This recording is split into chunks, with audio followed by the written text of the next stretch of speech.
গণেশ পুজো শুরু হয়ে গেছে। গতকাল থেকে বেশ কিছু উদ্বোধন এবং আজকেও বেশ কিছু উদ্বোধন রয়েছে। গণেশ চতুর্থী উপলক্ষে উদ্বোধন পর্ব সকাল থেকেই চলছে।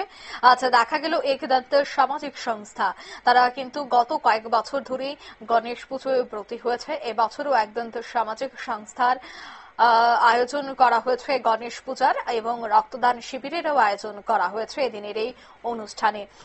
আজ রাজ্যের মুখ্যমন্ত্রী তিনি একদন্ত সামাজিক সংস্থার এই গণেশ পুজোর উদ্বোধন করেছেন। অন্যদিকে স্বেচ্ছায় যে রক্তদান শিবিরটির আয়োজন করা হয়েছে সেখানেও তিনি রক্তদান শিবিরটি ঘুরে দেখেন এবং এই সামাজিক সংস্থা বেশ কয়েকদিন কিন্তু সাংস্কৃতিক কর্মসূচিরও কিন্তু উদ্যোগ গ্রহণ করেছে।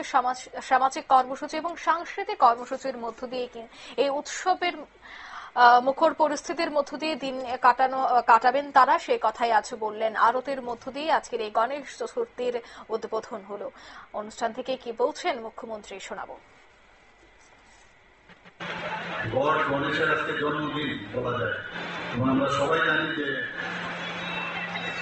ভারতবর্ষে কোভিড থেকে এই পুজো শুরু হয়েছে কেউ জানে না, কিন্তু এটা দেখা গেছে যে লোকমান্য তিলকজি যখন ইংরেজদের বিরুদ্ধে রুখে দাঁড়িয়েছেন তো সমস্ত মানুষকে একসাথে করার জন্য তৎকালীন সময় 1800 খ্রিস্টাব্দের ঠিক শেষের দিকে তখন ওনার এই যে মানুষকে একত্রিত করা গণেশ পুজোকে সামনে নিয়ে সেই আমরা ইতিহাস আমরা আমাদের ত্রিপুরাতেও যখন 2018 পর ভারতীয় জনতা পার্টির নেতৃত্বাধীন সরকার এখানে শুরু হল, এখানে দেখা গেল এই ধরনের সামাজিক সংস্থা অনেকে পুজো শুরু করলো। এখন দেখতে দেখতে সারা ত্রিপুরাতেই আমার অনেকগুলো আজকে অনেক জায়গায় আমার যেতে হবে এবং এর মাধ্যমে কিন্তু আমরা সবাই একত্রিত হতে পারি এবং আজকে পুজোর মাধ্যমে আমরা পুজো দেই ঠিকই, পুজোর জন্য নিষ্ঠার সাথে যে পুজো দেওয়া।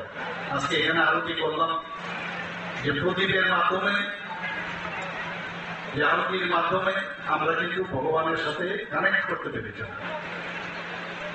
এখানে যখন জল ছিটিয়ে দেয় আমাদের মস্তিষ্কের ভিতর যে অপবিত্র জিনিসটা আছে সেটা কিন্তু মুছে না। ধূপকাঠি জ্বালায় তার যে পবিত্রতা তার মাধ্যমে একটা পরিবেশ সৃষ্টি হয়। আমরা ফুল দিয়ে পুজো করি, ফুলেরও কিছু মাহাত্ম্য আছে। আমরা ফল দিয়ে পুজো করি, ফলের মাহাত্ম্য এই যে ভগবান তোমার সৃষ্টি দিয়েই আমরা কিন্তু এখনো বেঁচে আছি, এর জন্য তোমার যে দেওয়া সেগুলো তোমার কাছে আবার আমরা দিলাম। এই যে চিন্তা ভাবনা আমাদের এই সনাতনী ধর্মের মধ্যে সেগুলো আমরা।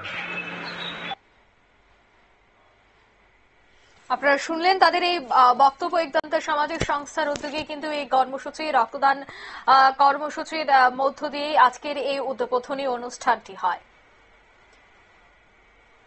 নিয়ে নিচ্ছে ছোট্ট একটি বিজ্ঞাপন বিরতি, সঙ্গে থাকুন।